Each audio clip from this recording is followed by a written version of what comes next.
Hi, I'm Chris with Home Theater Direct, and today we're going to be talking about our newest 12-channel amplifier, the DMA-1240ADS.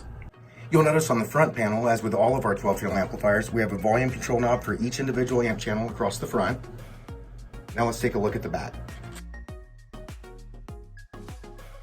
Also, as with all of our other 12-channel amplifiers, we have bus inputs, an N1, N2, out 1, out 2, as well as line level inputs for each individual amplifier channel that's selectable.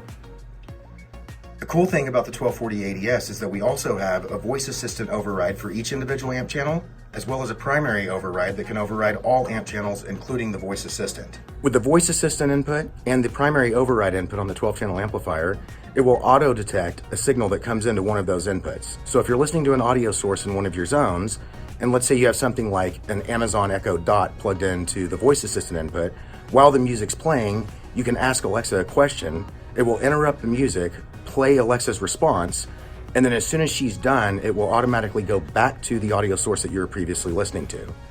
Once Alexa is done with her response, you can control how long it takes for those amplifier channels to go back to the previous source with the delay knob. There's one delay knob for each set of amp channels. There's also a delay knob for the primary override. And remember, the primary override will not only override every amp channel, but also the voice assistant for each amp channel. If for some reason you do not want that override to go through a certain room, maybe you have a baby's room where a child's sleeping and you don't want the audio to override and come into that room, you can turn that off with these dip switches right here. To learn more about the 1240 ADS, visit us online at htd.com.